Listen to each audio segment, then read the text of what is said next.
చేసి ఈ క్రమంలో కాశీని చూడాలన్నాడు. మొట్టమొదట కాశీకి వెళ్ళిన వాడు గంగా స్నానం చేయవలసిందే. ఇదే మొదటిసారి కాశీ అనుకున్నవాడు ఎవడు వెళ్ళినా సరే తప్పక గంగా స్నానం చేయందే అసలు కాశీ ఆలయంలో అడుగు పెట్టకూడదు. స్నానం అయ్యాక డుంటి విఘ్నేశ్వరుడిని చూడాలి. విఘ్నేశ్వరుడు చింతామణి గణపతి, డుంటి విఘ్నేశ్వరుడు ఇలా 64 గణపతుల రూపంలో ఉంటాడు. వీళ్ళలో డుంటి వినాయకుడిని ముందు దర్శనం చేసుకోవాలి. డుంటి విఘ్నేశ్వరుడు ఎంతటి సొంఠనైన పరమపాపాత్ముడైన అనుగ్రహిస్తాడు. ఆయనే కాశీక్షేత్రంలో శాశ్వత నివాసాన్ని మనకు అనుగ్రహిస్తాడు. కాబట్టి గంగా స్నానం చేసి కాస్త విభూతి పూసుకుని విశ్వేశ్వర దర్శనానికి వెళ్ళేవాడు ముందు డుంటి విఘ్నేశ్వరుడికి నమస్కరించాలి. ఇప్పుడు ఇవన్నీ కొట్టేస్తున్నారండి. ఆలయం చుట్టుపక్కల ఉన్న చెత్తంతా తరిమి పారేస్తున్నారు. ఆ షాపులు, ఆ దుకాణాలు వాటన్నిటి కొట్టి పారేస్తున్నారు. అక్కడ ఉన్నటువంటి ముస్లింలకి రెట్టింపు డబ్బించుకున్నారు కదా, కొని వాళ్ళు ఇల్లు తవ్వుతుంటే ఇళ్లలోంచి ఎంతంత లింగాలు పెట్టుకొస్తున్నాయండి. కాశీ అంతా లింగం కింద లింగం, లింగం కింద లింగం, అలా పాతాళం వరకు అఖండంగా లింగాలు ఉంటాయి. తెలుసా మీకు? ఒక లింగం ఉందా, ఆ లింగం కింద మళ్ళీ 8 అడుగుల లోతులు ఇంకో లింగం ఉంటుంది, దాని అడుగులు ఇంకో లింగం ఉంటుంది. ఎన్ని కోట్ల లింగాలు ఉన్నాయో.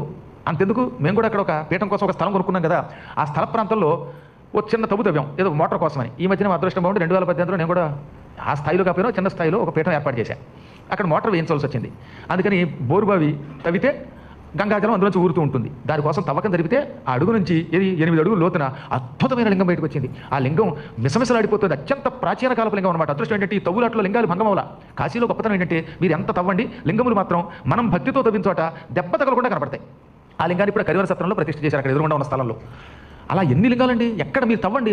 మీరు అక్కడ వీలుంటే పాత ఇళ్ళు కొని అక్కడ తవ్వితే అడుగు నుంచి అన్ని లింగాలే వస్తాయి. కాశీ మొత్తం నువ్వు గెంతంత స్థలం మిగలకుండా అన్ని లింగాలేరట. అందుకే చెప్తాడు, ఒక నువ్వు గెంతంత స్థలం కనపడిందా అక్కడ లింగం ఉందని అర్థం అన్నాడు శివుడు. కాశీఖండంలో అంతా లింగమయం. అసలు కాశీ అంటేనే సర్వం లింగమయం జగత్ అన్నట్టుగా ఉంటుంది. ఇంట్లో లింగం ఉంటే ఆ ఇల్లు పరమ పవిత్రం అవుతుందని శాస్త్రం. ఇప్పుడు కలియుగంలో వెర్రి, పెచ్చ అని 2 తయారయ్యి ఇంట్లో లింగం ఉండకూడదట, శివుడు ఉండకూడదట. మరి ఎవరు ఉండాలి? శివుడు ఉండకపోతే శవాలు ఉంటాయా? శివుడు కాకపోతే భూతప్రేత పిశాచాలు ఉంటాయి. ఇంకెవరు ఉంటారండి? శివలింగం లేకపోతే. పూర్వం శివలింగం ఉన్నంతకాలం ఇంత అన్నం తిన్నారు, సుఖంగా బతికారు. ఇప్పుడు పిచ్చి తయారయ్యి ఏ అడ్డమైన వాడు చెప్పిన మాట విని, శాస్త్ర ప్రమాణం లేని వాడు చెప్పిన మాట విని శివలింగాలు తీసి పక్కన పెట్ట మొదలెట్టాక ఇక అక్కడి నుంచి మిగతా వాళ్ళు మొదలయ్యారన్నమాట. దేవా పాపిని అని ఏడ్చేవాళ్ళంతా తయారయ్యారు. ఈ పాపాత్ములు మనకి ఎందుకండి? అహం బ్రహ్మాస్మి అనేటటువంటి ఉపనిషద్ వాక్యాన్ని అందించిన పరమ పవిత్రమైన తత్వం ఇది. అందుకే వేమన లాంటి మహాకవుల యొక్క పద్యాలు చదివితే తెలుస్తుందన్నమాట. చిత్తశుద్ధి లేని శివపూజలేలరా, శివపూజ అన్నాడు ఆయన. శివుణ్ణి ఎంత పూజించేటండి మహానుభావుడు. అసలు వేమన లాంటి కవులు, ప్రజా కవులు అరుదుగా పడతారు. ఆ పద్యాలను చదివితే పిల్లలు బాగుపడతారన్నమాట.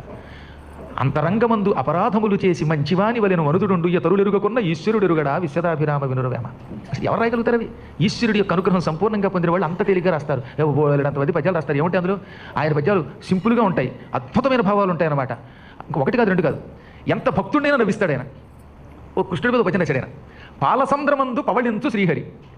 విష్ణు ఎక్కడ పడుకుంటాడు? పాలసముద్రంలో పడుకుంటాడు. గొల్ల ఎండ్ల పాలు కోరనేల. గోపికల దగ్గరికి వెళ్ళి పాలు తగ్గట్ట అంటే చాలా గొప్పగా అంటాడు అనమాట. గొల్ల ఎండ్ల పాలు ఎదుటివారి సొమ్ములు ఎల్లవారికి తీపి. నవలేక చచ్చిపోతున్నాడు నేను కూడా. ఎదుటివారి సొమ్ములు ఎల్లవారికి తీపి విశ్వదాభిరామ వినురవేమన్నాడు. అంతటి విష్ణు అన్ని పాల సముద్రం కదా, పాల సముద్రంలో అన్ని పాలే. అన్ని పాలుండి కూడా భూలోకానికి వచ్చి ఈ గోపికల దగ్గరికి వెళ్ళి కొండల పగలు కొట్టి పాలు ఎందుకు తగ్గడంటే ఫ్రీగా వస్తే ఎదుటివారి సొమ్ము అందరికీ ఇష్టం అంటో. ఎదుటివారి సొమ్ములు ఎల్లవారికి తీపి. నిజంగా అదేంటో తెలియదు కానీ మన ఇంట్లో ఎంత బంగారం ఉన్నా ఎవడన్నా మడి పట్టుకొచ్చి ఓ బుజ్జి బంగారం వస్తే అనిపిస్తుంది అనమాట. మన ఇంట్లో ఎన్ని పిండి వంటలు ఉన్నా పక్కవాడిస్తే అదొక ఆనందం. ఫ్రీగా వస్తే ఆ ఆనందం అద్భుతమే వేరు. అందుకే కదా ఉచిత పథకాలకు లొంగిపోయి పిష్కొని ఓట్లు గుర్తిస్తున్నాం. ఈ ఉచితాలు కాస్త పోయి అనుచితం అయిపోతున్నాయి. ఇలాంటి అద్భుతమైన కవిత్వం రాయాలి అంటే ఈశ్వర కటాక్షం అత్యద్భుతముగా ఉండవలేను అన్నారు. నాకు చాలా ఇష్టమైన కవి వేమారెడ్డి గారు. ఆ వేమన గారి కవిత్వం ఎన్నిసార్లు చదివితే అంత పుణ్యం. ఒకసారి అలాంటి మహాకవులకు ఒకసారి చప్పట్లు పట్టండి, అలాంటి కూడా పట్టండి. కాబట్టి చెప్పవచ్చేది ఏమిటంటే కాశీక్షేత్రములో ముందు డుంటి విఘ్నేశ్వర దర్శనం చేసుకోవలసిందే. ఎటువంటి పాపాత్ముడికైనా విఘ్నం లేకుండా ఆ పుణ్యాత్ముడు చేస్తాడు. అక్కడ నుంచి బయలుదేరండి. ఇప్పుడు చూడవలసింది అన్నపూర్ణాలయం. అన్నపూర్ణాదేవి ఆలయంలో అడుగుపెట్టి లోపల ఒక ప్రదక్షిణ చేయాలి. ఈ ప్రదక్షిణ చేస్తున్నప్పుడు లోపల కుబేరేశ్వర స్వామి ఉంటాడు, ఆయనకి నమస్కరించండి. యంత్రేశ్వరుడు ఉంటాడు. ఒక లింగం మీద అన్ని యంత్రములు చిన్న చిన్న ముద్దల కింద చెక్కబడి ఉంటాయి. ఆయన యంత్రేశ్వరుడు. అద్భుతమైనటువంటి ఆ యంత్రేశ్వరుడు యొక్క దివ్యానుగ్రహం పొందిన తర్వాత ఆ లోపలే విఘ్నేశ్వరుడు 3 రకాలుగా ఉంటాడు. సిద్ధి వినాయకుడు, ఆయన దర్శనం చేసుకోవాలి. ఆ ఆలయంలోనే సూర్య భగవానుడు ఉన్నాడు. లోలార్కుడు మొదలైన 12 సూర్యుల్లో ఆయన కూడా ఒక సూర్యుడు అనమాట. సూర్యుడు ద్వాదశాదిత్యుల రూపంలో ఉంటాడు. ఖగోల్కాదిత్యుడు, సాంబాదిత్యుడు, లోలార్కుడు, వృద్ధాదిత్యుడు, అరుణాదిత్యుడు, విమలాదిత్యుడు, సాంబాదిత్యుడు, ఇన్ని రకాల రూపాలతో ఉన్న స్వామివారు ఒక రూపంతో అమ్మవారి ఆలయంలో ఉన్నాడు. ఈ సూర్య భగవానుడికి నమస్కారం చేస్తే భయంకరమైన రోగాలు తొలగుతాయి. ఈ సూర్యుడు 12 రూపాలతో కాశీలో ఉన్నాడని చెప్పాం కదా. ఒక రూపం ఆయాసం తొలగిస్తుంది, ఒక రూపం కుష్ఠరోగం తొలగిస్తుంది. సాంబాదిత్యుడు ఉంటాడు, ఆయనకి నమస్కరిస్తే కుష్ఠరోగం పోతుంది. ఖగోల్కాదిత్యుడు ఉంటాడు, ఆయన అనుగ్రహం వల్ల కంటి చూపు మందగించినటువంటి వాడికి ఆరోగ్యం బాగా ఉంటుంది. విమలాదిత్యుడు ఉంటాడు, ఆయనకి నమస్కారం చేస్తే దుర్బుద్ధులు తొలగిపోయి సద్బుద్ధులు వస్తాయి. ఇక తరుణాదిత్యుడు ఉంటాడు, ఆయన దగ్గరికి వెళ్ళామా అద్భుతమైనటువంటి కుర్రాళ్ళు ఎలా ఉత్సాహంగా ఉంటారో ఉంటాడు. రిటైర్ అయిపోయిన వాడు 70 ఏళ్ళు కూడా ఐ ఆమ్ 80 years యంగ్ అంటాడు.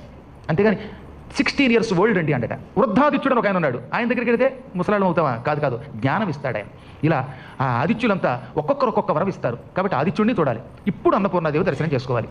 అన్నపూర్ణ ఆలయానికి ఎదురుగుండా ఉన్న స్థలం చూసారా? అక్కడ మొట్టమొదటి సత్యనారాయణ వ్రతం జరిగింది. అసలు ప్రపంచంలో సత్యనారాయణ వ్రతం మొట్టమొదటి జరిగింది కాశీలో.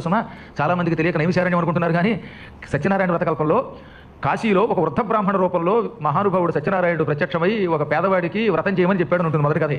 మొదటి కథ అంటే చెప్పేది అధ్యాయంలో మొదటి అధ్యాయం కాకుండా 2వ అధ్యాయంలో మొదటి కథ ఉంటుంది కదా, వ్రత విధానం. అందులో మొట్టమొదట కాశీలోనే శ్రీమన్నారాయణుడు ఒక వృద్ధుడి రూపంలో వచ్చి దారిద్ర్యంతో ఉన్న ఆయనకి ఈ కథ చెప్పి వ్రతం చేయంటే ఆయన చేశాడు. ఆయన సంపన్నుడయ్యాడు. అప్పుడు సంపన్నుడైన తర్వాత ఆయన దగ్గరికి ఒక కట్టెలు కొట్టుకునేవాడు వచ్చాడు. వచ్చి వ్రతం గురించి తెలుసుకుని ప్రసాదం తిని తాను కూడా వ్రతం చేసుకుని వాడు ఐశ్వర్యవంతుడయ్యాడు. మొదటి సత్యనారాయణ వ్రతం జరిగిన స్థలం సరిగ్గా అన్నపూర్ణాదేవికి ఎదురుగుండా ఉన్న స్థలం. ఇప్పటికీ అక్కడ సత్యనారాయణ స్వామి ప్రతిమను పెట్టారు. అక్కడికి వెళ్ళి దర్శనం చేయాలి. అన్నపూర్ణ దర్శనం అయ్యాక సత్యనారాయణుడి దర్శనం చేసుకోవాలి. ఆంజనేయుడు అక్కడ పడమర ముఖంగా ఉంటాడు. హనుమంతుడిని చూడాలి. ఆ లోపల ప్రహ్లాదుడు వచ్చి కొంతకాలం తపస్సు చేశాడు. అందుకని ప్రహ్లాదుడికి నరసింహస్వామి దర్శనం ఇచ్చిన స్థలం కూడా ఎదురుగుండా అన్నపూర్ణాలయానికి ఎదురుగుండానే ఉంటుంది. చూశారు లేదు మీరు? ఎంతమంది ఆ నరసింహస్వామి చూసారా? చూసిన వాడు చేస్తాడు. కనీసం ఒకళ్ళిద్దరైనా కనపడతారు. చాలా సంతోషం. అక్కడ నరసింహస్వామి 4 పెట్టిన బొమ్ముందే. అక్కడ ప్రహ్లాదుడు కొద్ది కాలం తపస్సు చేశాడు. నరసింహస్వామి ఆయనకి అభయం ఇచ్చాడు. ఆ లోపల భద్రకాళి 1000 సంవత్సరములు తపస్సు చేసింది. అక్కడ ప్రస్తుతానికి మామూలు బొమ్మ పెట్టారు. ఔరంగజేబు అక్కడ ఉన్న భద్రకాళి విగ్రహాన్ని తొలగించాడు. ఆ స్థానంలో టెంపరీ విగ్రహం పెట్టారు. కొద్ది రోజుల్లో ఒక మహాయోగీశ్వరుడు అక్కడ ముఖ్యమంత్రిగా పరిపాలన చేస్తున్న పుణ్యాత్ముడు అన్ని మళ్ళీ సెట్ అయిపోతున్నాడు. అక్కడ ఆ భద్రకాళిని చూడాలి. గంగావతరణం జరిగాక గంగాదేవి కూడా అక్కడికి వచ్చి కొంతకాలం తపస్సు చేసింది. అందుకే అక్కడ గంగావతరణం కూడా కనపడుతుంది. రామచంద్రుడు వచ్చి అక్కడ పూజ చేశాడు. రాముడు కనపడతాడు. సీత కనపడుతుంది. వాళ్ళంతా అన్నపూర్ణాలయానికి ఎదురుకుంటా కనపడతారు. ఇవన్నీ చూశాక అప్పుడు అక్కడ ఎడం వైపు ఒక ఎత్తైన మెట్లు ఎక్కండి. అక్కడే అన్నపూర్ణాలయానికి ఎదురుగుండా ఉన్నదట. ఆ ఎత్తుగా పైకెడితే ఒక బ్రహ్మాండమైన లింగం ఉంటుంది. ఎంత అద్భుతమైనది! ఆయన పాతాళేశ్వరుడిని పిలువబడతారు. పాతాళం నుంచి పైదాకా వచ్చాడు. ఎంత పెద్ద లింగం అండి! ఆ లింగాన్ని చాలా మంది చూడరు. నాతో వచ్చారు కాబట్టి వాళ్ళందరికీ చూపించగలిగాను. అక్కడికి సెక్యూరిటీ వాళ్ళు పర్మిషన్ ఇస్తున్నారు ఈ మధ్యన. ఇదివరకు మొదట్లో కొంతకాలం వెళ్ళలేదు, కానీ ఈ మధ్యన ఆ లింగాలు కూడా చూడగలుగుతున్నాం. అలా అంత ఎత్తు నిలువెత్తు లింగం 2 చేతులతో ఇలా కౌగిలించుకుంటే కూడా చేతికి దొరకదనమాట. అద్భుతమైన ఆ లింగం కూడా ఉన్నది. దానికి ఎదురుగుండానే ఉంటుంది అన్నపూర్ణకి ఎదురుగుండా మెట్లు. అక్కడ ఇప్పుడు ఈ సెక్యూరిటీ వాళ్ళు కాపలాగా ఉండేవాళ్ళు తుపాకులు పట్టుకుని నిలబడుతున్నారే, వాళ్ళకి చెబితే వెళ్ళనిస్తారు. అవేం చూసుకోకుండా ఊరికి అన్నపూర్ణ విశ్వేశ్వరుడు దండం పెట్టుకోను. మళ్ళీ టైట్ షెడ్యూల్, ఫ్లైట్ షెడ్యూల్. ఇంకేముంది, ఈ లోపు యమధర్మరాజు ఫ్లైట్లో పట్టుకుపోతున్నాడు. ఆ ఎదురుగుండా ఉన్నటువంటి ఆలయం ఏంటో తెలుసా? సరిగ్గా ఇప్పుడు సెక్యూరిటీ వాళ్ళు ఉన్నది. ఇటేమో అన్నపూర్ణాలయానికి మెట్లు, వైట్ ఆపోజిట్లో ఈశ్వరుడు ఉన్నాడు. ఆ ఈశ్వరుడే ఆరోగ్యాన్ని ప్రసాదించేటటువంటి ఆదిత్యేశ్వరుడు. ఆదిత్యేశ్వరుడు అనే పేరుతో అక్కడ శివుడు ఉన్నాడు. ఎంత అద్భుతంగా ఉంటుందంటే పైకి వెళ్ళి చూడాలండి. అసలు ఆ ఆలయ దర్శనం చేసుకున్న వాడికి బ్రహ్మపదవిని ప్రసాదిస్తానంటాడు కాశీఖండంలో. అంత గొప్ప ఆలయం ఉన్నది. ఇంక ఇప్పుడు ఇవన్నీ అయ్యాక అప్పుడు ఈశ్వరాలయం దగ్గరికి రావాలి. ఈశ్వరాలయానికి వచ్చే ముందు అక్కడ శనైశ్వరుడు ఉన్నాడు గోడ దగ్గర. శనైశ్వరుడికి నమస్కారమైనా చేసుకోండి. అవకాశం ఉంటే ఒక దీపం వెలిగించండి. కోణం నీలాంజన ప్రఖ్యం మందచేష్టా ప్రసారిణం ఛాయా మార్తాండ సంభూతం నమస్యామి శనైశ్చరం అనే స్తోత్రం అక్కడ చేయాలి. ఈ స్తోత్రం దాని వాళ్ళు కనీసం రోజు నీలాంజన సమాభాసం రవిపుత్రం యమాగ్రజం ఛాయా మార్తాండ సంభూతం తం నమామి శనైశ్చరం ఈ స్తోత్రం చేసుకోండి. ఏమీ రాకపోతే శనిగారు మా పని సక్రమంగా చేయండి అని ఒక దండమైనా పెట్టండి. ఏ స్తోత్రం దాని వాళ్ళు ఉంటారు పాపం, మరి ఏం చేస్తాం, భాష రాదు, సంస్కృతం పలకలేరు. వాళ్ళకు కూడా ఏం బెంగక్కర్లో ఒక్క నమస్కారం చేస్తే చాలట. ఆ మాత్రానికి సంతోషిస్తాడు. దీపారాధన మరింత మంచిది. ఇప్పుడు లోపలికి వెళ్ళి ప్రదక్షిణ పూర్వకంగా దర్శనం చేసుకోవాలి. ఇప్పుడు కలియుగం కనుక ఈ జనాలు ఎక్కువైపోవడం వల్ల ప్రదక్షిణ లేదు కనుక డైరెక్ట్గా వెళ్ళగానే ఈశ్వరుని చూడొచ్చు. విశ్వేశ్వరుని చూడగానే సరిగ్గా విశ్వేశ్వరుడికి ఎదురుగుండా ఒక ఆయన ఉంటాడు. అక్కడికి వెళ్ళకపోతే అసలు కాశీ వెళ్ళిన దండగా. ఆయనకి దండపాణి అని పేరు. అసలు కాశీ వెళ్ళాక దండపాణిదే అధికారం. పూర్వం హరికేశుడు అని పేరు కలిగినటువంటి ఒక యక్షుడు ఉండేవాడు. ఆ యక్షుడికి పచ్చని పిల్లి కళ్ళ వంటి కళ్ళు ఉండేవి. ఆ మహాత్ముడికి శివుడంటే పరమభక్తి కలిగి కాశీ వచ్చి నిష్ఠాగరిష్ఠుడై తపస్సు చేశాడు. అప్పుడు ఈశ్వరుడు మెచ్చుకొని ఏ వరం కావాలో కోరుకోమన్నాడు. నేను ఎప్పుడు నీ సన్నిధానంలో ఉండాలి, ఇంతకు మించి నాకు ఏ కోరిక లేదంటే ఒక కర్ర ఇచ్చి, ఈ కర్ర పుచ్చుకొని ఈ రోజు నుంచి నువ్వు దండపాణి అనే పేరుతో నాకు ఎదురుగుండా లింగ రూపంలో ఉండు, వచ్చిన వాళ్ళందరినీ అదుపులో పెట్టు, నీదే పెత్తనం అంతా, అసలు నీకు తెలియకుండా కాశీలో ఏమి జరగకూడదు అన్నాడు ఆయన. దండం అంటే కర్ర, చేతిలో కర్ర ఉండడం వల్ల దండపాణి అంటారు ఆయన్ని. ఆ దండపాణి సరిగ్గా విశ్వేశ్వరుడికి ఎదురుగుండానే ఉంటాడనమాట. ఆ లోపలికి వెళ్ళి కిందకి చూసి చక్కగా సుఖలింగము ఈ మొదలైన లింగాలు చూసి అప్పుడు దండపాణికి నమస్కారం చేయాలన్నమాట. ఈ దండపాణికి భక్తి శ్రద్ధలతో నమస్కారం చేస్తే కాశీలో మనం కొంతకాలం పాటు ఉండగలుగుతాం. అగస్త్య మహర్షి నేను శివభక్తుడిని, శివుడికి తప్ప ఇంకెవరికి దండం పెట్టను అని దండపాణికి నమస్కారం చేయలేదు. దాంతో ఆయన ఏం చేశాడు, వింధ్యపర్వతం పైకి పెరిగేలా చేశాడు. అగస్త్యుడిని కాశీ నుంచి పెర్మనెంట్గా గెంటేశాడు. కేవలం అగస్త్యుడు బయటికి పోవడానికి మూలకారకుడు ఆ హరికేశుని పేరు కలిగినటువంటి దండపాణి. కాబట్టి దండపాణి పెత్తనం ఎంత గొప్పదో ఆలోచించండి. అందుకని అక్కడికి వెళ్ళాక మనం ఇష్టం అహంకరించకూడదు అనమాట. ఎంతెందుకు ఇవాడు ఉపన్యాసానికి వచ్చే ముందు నేను పొరపాటున మర్చిపోయి ఆ దండపాణికి దండం పెట్టుకుండా వచ్చాను. దాంతో వేసిన దండలో పురుగు వచ్చి ఇక్కడ దాకా తొలిచింది, తీసి అక్కడ పారేసిన దురద పోట్ల. ఇది కూడా ఆయన ఇచ్చిన విధానం అనమాట. అందుకే ఇప్పుడు మీకు అర్థమైంది, అప్పుడప్పుడు దండలు వేసి వేయగానే ఉంచుకోండి అంటారే, ఉంచుకుంటే వచ్చే ఇబ్బంది ఉంటే నాకు తెలుసు కాబట్టి తీసేస్తున్నాను. అలా వేసి వేయగానే కూడా దిక్కుమాల పురుగు వచ్చి ఇక్కడ పట్టుకుందంటే ఎంత కాదనుకున్న పురుగులు ఉంటాయి, వాటి లక్షణం అది. ఇటువంటి పురుగులు మనల్ని బురద రక్కకుండా చేయాలంటే వచ్చేటప్పుడు ఆ మహాత్ముడికి దండపాణి గారికి నమస్కారం చేస్తే ఇలాంటి దండాలు ఉండవు అనమాట, దురదలు ఉండవు అనమాట. ఇంకా ఈ తరువాత దండపాణి దర్శనం అయిన తర్వాత చింతామణి గణపతిని చూడాలి. కేదారఖండంలో కేదారేశ్వరుడు అనే పేరుతో శివుడు కొలువై ఉన్నాడు. ఆ ప్రాంతంలోనే ఎక్కువగా ఈ మధ్యకాలంలో తెలుగు వాళ్ళంతా మకాం పెట్టారు. అసలు కేదారఖండంలో మరణిస్తే శవాన్ని తగలబెట్టక్కర్లేదట, అంత గొప్ప ప్రాంతం అది. అదో పక్కన పెడితే అక్కడ చింతామణి గణపతి అనే పేరుతో విఘ్నేశ్వరుడు ఉన్నాడు. ఆయన దగ్గరికి వెళ్ళి ఏమి చింతిస్తే ఆ కోరిక తీరుస్తాడు కనుక ఆయన్ని చింతామణి గణపతి అన్నారు. ఆ పరమాత్మని తప్పక చూడాలి. ఆయనకి గుంజీళ్ళు అంటే బాగా ఇష్టం, గరికంటే బాగా ఇష్టం. పెద్ద ఖర్చు పెట్టకల గరికి 4 గట్టి పరకలు ఎక్కడో తోడు పీక్కెళ్ళి ఆయన మీద వేయచ్చు. మన తెలుగు వాళ్ళు గట్టి పరక వేయడం మొదలెట్టారని తెలిసిన తర్వాత వ్యాపారస్తులు గట్టి పరక రేట్ ఇట్టారు. ఇంత గరికే 50 రూపాయలు. అసలు మన రేట్లు వెరిఫై చేస్తామండి. రియల్ ఎస్టేట్లు మంది ఎక్కడికి వెళ్తే వాళ్ళు మన వల్ల రేట్లు పెరుగుతాయి. మీ తెలుగు వాళ్ళు కొన్నాకే కోట్లు అయిపోయాయండి. అంత పూర్వం రూపాయి కొనేవాడు కదా స్థలం అనేవారు. మన వాళ్ళు పోటీ పెట్టుకుంటున్నారు. పోనీ అది ఒక మంచిది, కాశీలో మంచి డబ్బు పెట్టుకోవడం మంచిదే, ఎక్కడో దరిద్ర ప్రదేశంలో కొనే కంటే. మొత్తం మీద ఆయనకి కాస్త గరికిచ్చి నమస్కారం చేసుకోవాలి. అక్కడ నుంచి బయలుదేరి పరమపూజ్యమైనటువంటి ఇందాక చెప్పానే బిందుమాధవుడు ఆయన దర్శనం, తదనంతరం కాలభైరవ దర్శనం చేయవలసిందే. క్షేత్ర పాలకుడు కాలభైరవుడు అనుగ్రహం లేకపోతే ఒక క్రమం ఇది. డుంటి విఘ్నేశ్వరుడు, అన్నపూర్ణ, ఆలయంలో ఉన్నవన్నీ చూడటం, శనైశ్వరుడు, ఆ తర్వాత స్వామివారిని, విశ్వనాథుడిని, ఆపై దండపాణిని, ఆపై అక్కడి నుంచి బయటకు వచ్చిన తర్వాత ఏమో చింతామణి గణపతిని, తదనంతరం కాలభైరవుడిని, బిందుమాధవుడిని చూచిన తర్వాత ఇవన్నీ చూసినా ఇంకో ఇద్దరిని చూడకపోతే యాత్ర వ్యర్థం. అదే ఒకటి విశాలాక్షి మాత. విశాలాక్షి మాతను చూడకపోతే కాశీ యాత్రే వ్యర్థం. అసలు అంతఃపుర స్త్రీ ఆవిడ. శ్రీ విశాలాక్షి బంగారు త్రెడ్డునందు అమృతపాయస మొసగునభ్యాగతులకు. మధ్యాహ్నం పూట ఇంత అన్నం పెట్టి రక్షించి అన్నపూర్ణదే ఉంది కదా, ఈ అన్నపూర్ణ అనే పేరుతో అన్నం వడ్డించాలంటే ముందు ఆవిడకి సామాన్ ఇవ్వాలిగా. ఆ సామాన్లన్నీ విశాలాక్షి రూపంలో ఇస్తుంది. ఆవిడే విశాలాక్షి అనే రూపం ధరించి వంటింట్లోకి వచ్చి వంటకు కావలసిన సామగ్రి అంటే ఏమిటి, పప్పులు, ఉప్పులు, మిరపకాయ, ఈ రకరకాలైనటువంటి పదార్థాలు, ఆవకాయలు, దప్పకాయలు, గోంగూరలు, పాయసాలు, దద్దోజనాలు, కట్టు పొంగళ్ళు ఇవన్నీ తెచ్చిపెట్టాలి. అవన్నీ ఏర్పాటు చేస్తుంది, పాత్రలు ఇస్తుంది. ఇచ్చిన తర్వాత అప్పుడు అన్నపూర్ణదేవి వంట అయ్యాక వాటిని అప్పుడు అందరికీ వడ్డిస్తుంది. అందువల్ల విశాలాక్షిని కూడా చూడాలి. విశాలాక్షి ఆలయం దగ్గర దర్శనం చేసుకుని బయటికి రాగానే చూడవలసిన దివ్యాలయం ధర్మేశ్వర మహాదేవుడు. యమధర్మరాజు గారు ఎంతో భక్తి శ్రద్ధలతో కాశీలో ఒక లింగాన్ని ప్రతిష్ఠించాడు. యముడు కూడా యమ పదవిలోకి వెళ్లే ముందు అక్కడ అత్యంత భక్తి శ్రద్ధలతో లింగ ప్రతిష్ఠ చేశాడు. యముడి పేరు మీదుగా అది యమధర్మరాజేశ్వరలింగం, ధర్మరాజేశ్వరలింగం, ధర్మేశ్వరలింగం, ధర్మదేవ మహాదేవుడు ఇలా పిలువబడ్డాడు ఆయన. అది చాలా గొప్పదండి. అక్కడే యమధర్మరాజు గారు శివకేశవుల అష్టోత్తర శతనామం రాశాడు. ఒక నామం శివుడిది, ఒకటి కేశవుడిది. ఓం శివాయ నమః, ఓం కేశవాయ నమః, ఓం పార్వతీ వల్లభాయ నమః, ఓం శ్రీకాంతాయ నమః. ఇలా ఒకటి శివుడిది, ఒకటి కేశవుడిది. అంటే మొత్తం 108 నామాల్లో 64 ఏమో, 54 ఏమో శివుడివి, 54 విష్ణువి. అందుకే శివకేశవాష్టోత్తర శతనామం, ధర్మరాజకృత అష్టోత్తర శతనామం అని పేరు. ఆ నామములు అక్కడికి వెళ్ళి చదివి ఒక్క క్షణం అక్కడ కూర్చుంటే ఇంక వాడికి జన్మ ఉంటుందా? యో ధర్మరాజ రచితాం లలిత ప్రబంధాం.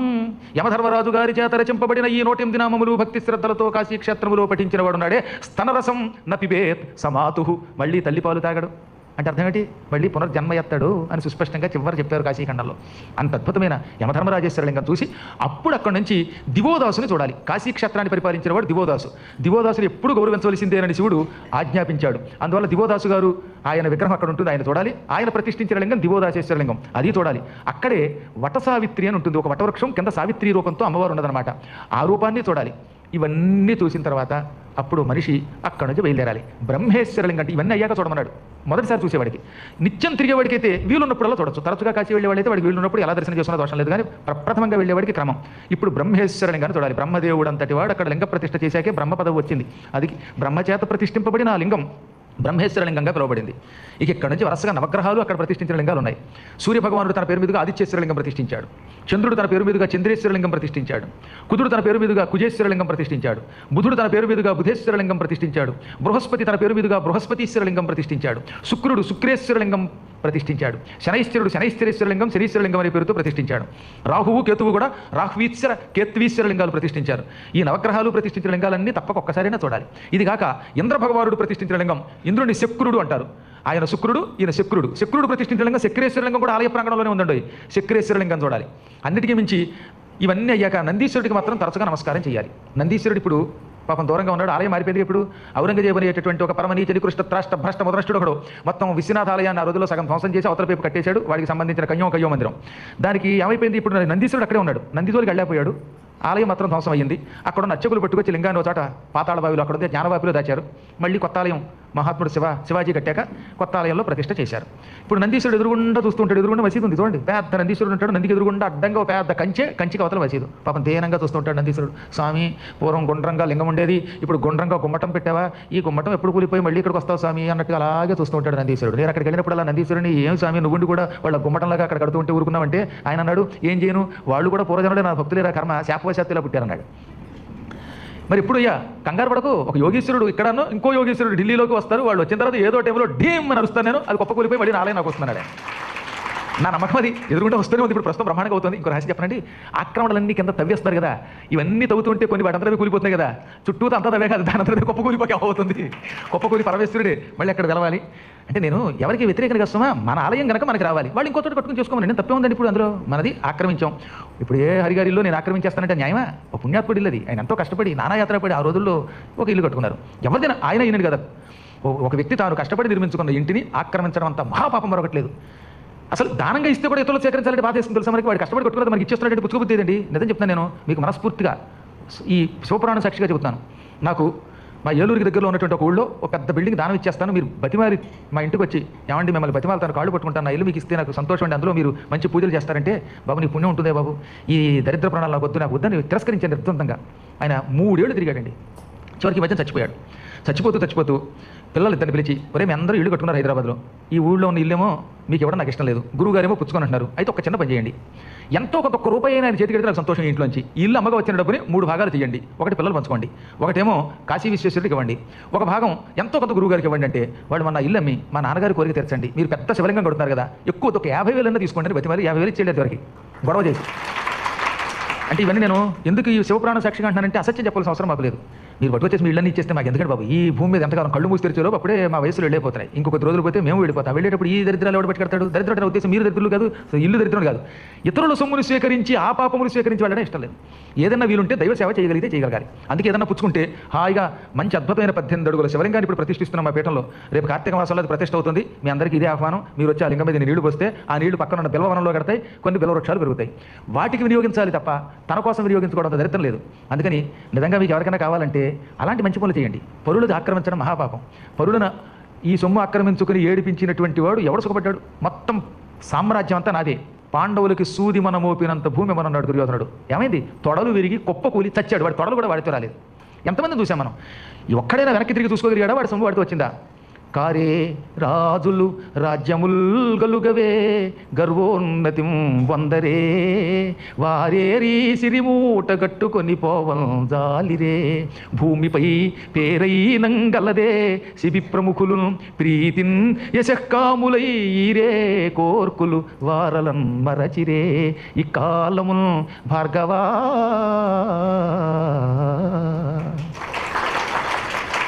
బలిచక్రవర్తి చెప్పిన ఈ పద్యం మనం ఎప్పుడు గుర్తుపెట్టుకోవాలన్నమాట. ఎంతమంది మహారాజులు కాలేదు, ఎంతమంది మహాగర్వం పొందలేదు. మా అంత డబ్బున వాళ్ళు లేరు, మాకున్న పదవులు ఎవరికి లేవు, పక్క వాళ్ళకి పదవులు కూడా మేమే కొట్టేస్తాం, భూమంతా మాది అనుకున్న వాళ్ళు ఎంతమంది లేరు. ఇవాళ వాళ్ళలో చాలామంది పేర్లైన ప్రపంచానికి తెలుసా? అందుకే భూమిపై పేరైనం కలదే అన్నాడు ఆయన. ఇంతమంది జనాల్లో ఏదో కొద్ది మందిని గుర్తుపెట్టుకుంటున్నాం మనం, కానీ ఎంతమంది పేర్లు ఈ ప్రపంచానికి తెలుసు? శిబి లాంటి మహానుభావుల పేర్లు ప్రపంచానికి తెలుస్తాయి. ఎందుకంటే శిబి చక్రవర్తి తన శరీరం దానం చేసేసాడు ఒక పౌరం కోసం. తెలుసు కదా మీకు ఆ విషయం? ఓసారి శిబి చక్రవర్తి పరమదాత అని తెలుసుకుని ఆయన దగ్గరికి చాలామంది వచ్చారు. ఆయన నిండు సభలో సింహాసనం మీద కూర్చున్నాడు. ఎంతలో ఎక్కడి నుంచో పౌరం వచ్చింది. రక్షించు రక్షించు చక్రవర్తి అన్నది. వెంటనే ఆయన అభయం ఇచ్చాడు. నేను రక్షించాను, ప్రాణదానం చేశానన్నాడు. ఎంతలోనే ఈ పౌరం వెనక ఆ పౌరాన్ని తరుముకుంటూ దాన్ని తినడానికి ఒక డేగ వచ్చింది. డేగ రావడంతో మహారాజా నువ్వు చేసింది తప్పు అన్నది. నేనేం తప్పు చేశానన్నాడు ఈయన. ఈ పౌరాన్ని రక్షిస్తాను అని అభయం ఇచ్చావు, నువ్వు రాజు కనుక దాన్ని రక్షించగలవు, మరి నేనేమైపోతాను? ఈ పౌరం నా ఆహారం, ఈ పౌరం తిరుపతి నేను చచ్చిపోతాను. నువ్వేమో దాన్ని రక్షిస్తానన్నావు, నేను దాన్ని భక్షిస్తానన్నాను.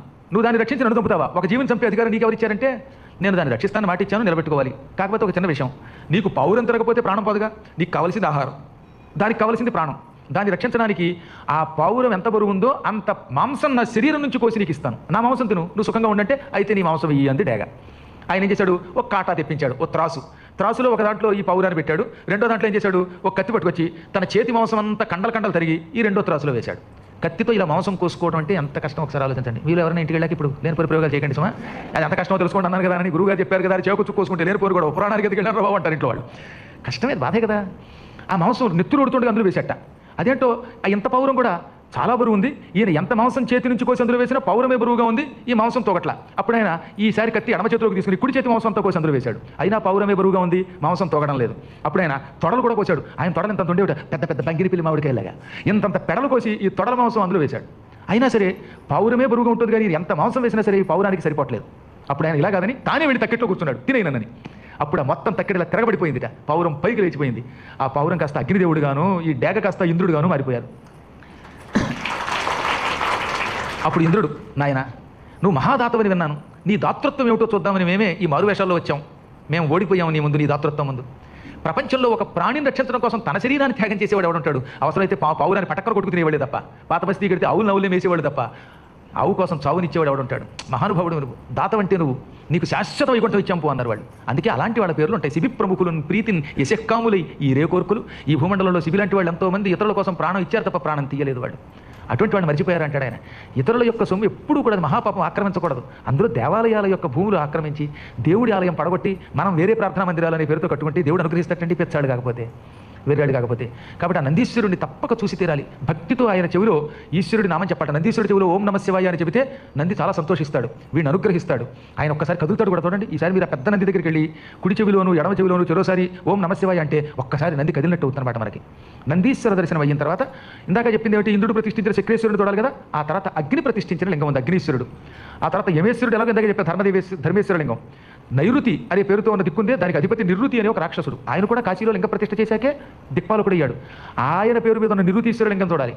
ఇంకా వరుణేశ్వర లింగం, వాయువీశ్వర లింగం, కుబేరుడు ప్రతిష్ఠించిన కుబేరేశ్వర లింగం, ఈశానేశ్వర లింగం. ఈశానేశ్వర లింగం ఏమో అన్నపూర్ణాలయానికి ఎదురుగుండా ఉన్న ఆ పెద్ద మేడ మీద ఉంటుందన్నమాట. ఇవన్నీ అష్టదిక్పాలకులు ప్రతిష్ఠించిన లింగాలు. ఇంచుమించుగా ప్రపంచంలో ప్రతి వ్యక్తి కాశీ వెళ్ళాడు ఆ రోజుల్లో. వాళ్ళంతా లింగాలు ప్రతిష్ఠించారు, శివుణ్ణి పూజించారు. పూజించగానే ఒక్కొక్కళ్ళని దిక్పాలకులుగా, గ్రహములుగా, నక్షత్రములుగా, అధిపతులుగా అనుగ్రహించి మిగతా వాళ్ళకి ముక్తి ఇచ్చాడు ఆయన. ఇవన్నీ నా అదృష్టం ఏంటంటే, నేను ఎంత కాశీఖండం చదివి ఎన్ని తిరిగినా ఇవన్నీ చూడడానికి మాత్రం నాకు శిష్యురాలు యొక్క సహాయం బాగా ఉపయోగపడింది. చాలా కాలం క్రితం శిష్యురాలు కాశీలో చచ్చిపోదామని వచ్చింది. మేము కాశీలో 2007వ సంవత్సరంలో అంబాయాగం చేయడానికి వెళ్ళాం. ఆ అంబాయాగానికి ఆ శిష్యురాలు కూడా వచ్చింది. పేరుకి శిష్యురాలు కానీ నాకంటే కనీసం ఒక 5-6 ఏళ్ళు పెద్ద అనుకున్నావిడ. కాశీలో చచ్చిపోదాం, నాకు దిక్కుముక్కు లేదు, ఈ పిల్లలకేమో యాత్రగా ఉంటుంది, భర్త లేడు అని బాధపడి ఆ పుణ్యాత్పురాలు అక్కడ గంగలో దూకిందిట. ఈలోపు వాళ్ళ కుటుంబం వాళ్ళు, గురుగారు మీతో యాత్రకు వచ్చిన వాళ్ళలో ఫలానా ఆవిడ ఏమైపోయిందండి, రాలేదండి అంటే, నాకేం తెలుస్తుందమ్మా, గురుగారు యాత్రకు వచ్చిన వాళ్ళని పట్టించుకుంటారు, ఎవడి పట్లు వాడు పడాలి, అయినా పరిశీలిద్దాం అన్నాను. ఆవిడ కొద్ది రోజులు పాటు ఎవరికీ దొరకలేదు. మొత్తం మీద కాశీలో ఉండి కొద్ది రోజులు, కాశీలో మరణిస్తే ముక్తి అన్నారు పద్మాకర్ గారు. అందుకని చచ్చిపోదాం అని ఒక రోజున ఏం చేసింది ఆవిడ, గంగలో దూకింది. అది కూడా ఎక్కడ కేదారేశ్వరుడి ఖండం దగ్గర దూకినా పర్వాలేదు, ఎవడన్నా పట్టించుకుంటాడు. ఆవిడ రోజు ఈ హారతులు ఇస్తూ ఉంటారు చూడండి మనకి, దశాశ్వమేధ ఘట్టం, అక్కడ దూకింది. పైగా రాత్రి 9:30కి. ఆ టైంలో అక్కడ ఎవరూ లేరు ఆ రోజులో. అలా దూకి చచ్చిపోదాం అనుకున్న టైంలో ఓ సాధువు వచ్చాడు, జుట్టుకు పైకి లాగాడు. నీకు బుద్ధి ఉందా లేదా, ఇక్కడ చావకూడదంటే, చచ్చిపోతే ముక్తి కదండి మా గురుగారు చెప్పారంటే, బలాత్కారంగా చావమని కదే విరిదానా, నీ వల్ల ఇంకా కొన్ని పనులు ఉన్నాయి అని ఆవిడ పట్టుకొచ్చి, రామ్ సేఠ్ అని ఒక ఆయన ఉన్నాడు. ఆయన ఆ వరంగల్కి దగ్గరలో ఉన్నటువంటి ఎల్లారెడ్డిపేట అనే ఒక ఊళ్ళో ఉంటారు. ఆయన ఒక సేఠ్ గారు. వాళ్ళు చాలా కాలం క్రితం గోవిందరాజులు అనే ఒక పుణ్యాత్ముడు, ఇప్పుడు కూడా ఉన్నటువంటి 108 ఏళ్ళు గోవిందరాజులు గారు, చాలా గొప్పవాడు ఆయన. ఎంత కష్టపడి రూపాయి పోగేసి అక్కడ కాశీలో ఒక పీఠం స్థాపించారు. దానికి ఏదో పేరు పెట్టారు కానీ చివరికి ఆ పేరు పోయి అందరికీ హరాసాంబ అంటే కానీ తెలియదు. అక్కడికి వెళ్ళి వాళ్ళంతా హరసాంబ వాళ్ళు భజన చేయడం వల్ల చివరికి హరసాంబ మఠం అయిపోయిందన్నమాట. ఈ గోవిందరాజులు గారు ఈ మఠానికి పర్యవేక్షణ చేయమని ఈ రామశెట్టి గారిని పంపారు. ఈ అమ్మాయిని పెట్టుకెళ్ళి సాధువు ఆవిడకి అప్పగించాడు. ఆయన దగ్గర కొద్ది రోజులు ఉన్నాక ఇప్పుడు మలయాళ స్వామి ఆశ్రమం ఉంది అక్కడ. ఆ ఆశ్రమానికి మేనేజర్గా చేశారు. అంటే అన్నపూర్ణగా ఇంత వంట చేసి పెట్టమని పెట్టారు. అక్కడ ఉండి 10 మందికి అన్నం పెడుతూ తాను మొత్తం కాలినడకన 2007వ సంవత్సరంలో ఏ మూల ఏ లింగం ఉందో అన్నీ చూసేసిందండి. ఇంకా అమ్మాయికి తెలియని స్థలం లేదనమాట. కిలభాండేశ్వరుడు, ఆ భాండేశ్వరుడు, ఈ భాండేశ్వరుడు, గురుగారు పురాణాల్లో ఏం చెప్పారో అవన్నీ గుర్తుపెట్టుకుంది. ఎంత భక్తో తెలుసా, మా గురువుగారు కాశీఖండం చెప్పబట్టి ఆయనతో యాత్రలు చేయబట్టి నేను ఈ కాశీ వచ్చానని కాశీలో ప్రశాంతంగా సన్యాసినిలా జీవిస్తూ ఆ మలయాళ ఆశ్రమంలో 10 మందికి అన్నం వండి పెడుతూ వీలున్నంతవరకు ఉపవాసాలు మౌనవ్రతాలు ఉంటూ మొత్తం కాశీలో నువ్వు కిందంత స్థలం వదలకుండా పరిశీలించి చూసింది. కొన్ని 100 సార్లు పంచక్రోసులు యాత్ర చేసింది. ఇప్పుడు ఆవిడ దగ్గరికి వెళ్ళారా, ఏ మూల ఏముందో మీకు డీటెయిల్డ్గా చెప్పి చూపించగలుగుతుంది. షీ ది ఓన్లీ పర్సన్ అన్నట్టుగా ఉందన్నమాట. ఆవిడకు స్నేహితురాలు ఉంది, ఆవిడ ఉంది. ఇలా కొద్దిమంది ఉన్నారండి. అటువంటి వాళ్ళు పట్టుకున్నారా, మనం ఎక్కడికి వెళ్ళా చూడొచ్చు. వాళ్ళు పట్టుకోవాలంటే ముందు గురువుగారిని పట్టుకోవాలి. పట్టుకుంటే అప్పుడు గురువుగారు ఏ బరువు లేకుండా అన్ని చూపించగలుగుతారు. ఈ విధంగా కాశీలో క్షేత్రములలో ఏమేమి మర్యాదలతో ఏమేమి చూడాలో అవన్నీ వరుసగా ఈశ్వరుడు ఇచ్చి చివరి చెప్పాడు. ఈ ఎన్నో యుగాలు గడుస్తుంది కదా, ఒక యుగం కాదు, ఇప్పటివరకు ఎన్ని కల్పాలు గడిచాయో మనకి తెలియదు, లెక్కలేనన్ని కల్పాలు గడిచాయి. ఇన్ని కల్పములు గడిచినా ప్రపంచంలో అన్ని నాశనం అవుతున్నాయి, కానీ నాశనం కాని స్థలం ఒకటి ఉన్నదట. అదే కాశీ క్షేత్రం అంటే. అందుకే దానికి కాశీ అని పేరు. జలౌఘే ప్లవ్యమానాసా పంచక్రోశీ యదా భవత్తు. ఓసారి ఏం జరిగింది, ప్రారంభంలో కాశీని సృష్టించుకున్నాడని చెప్పాం కదా. కాశీని సృష్టించి కొంతకాలం గడిచింది. కృతయుగం అయిపోయింది, త్రేతాయుగం అయిపోయింది, ద్వాపరయుగం అయిపోయింది, కలియుగం అయిపోయిన తర్వాత 43,20,000 సంవత్సరాలు, మొత్తం 4 యుగాలు కలిపి కదా. కృతయుగం 17,28,000 సంవత్సరాలు, 12,96,000 సంవత్సరాలు త్రేతాయుగం, 8,64,000 సంవత్సరాలు ద్వాపరయుగం, 4,32,000 సంవత్సరములు కలియుగం. వెరసి మొత్తం 43,28,000 సంవత్సరాలు, 43,20,000 సంవత్సరాలు. ఈ మహాయుగం గడిచాక ఈ 43,20,000 సంవత్సరాలు ఒక భయంకరమైన వర్షం కురుస్తుంది. మామూలు వర్షం కాదు, అంటే మహాప్రళయం కాదు, ఇది నైమిత్తిక ప్రళయం. ఈ నైమిత్తిక ప్రళయ కాలంలో చివరి రోజుల్లో వర్షం కురుస్తుందంటే 100 సంవత్సరాలు కురుస్తుందంటే ఏకధాటిగా.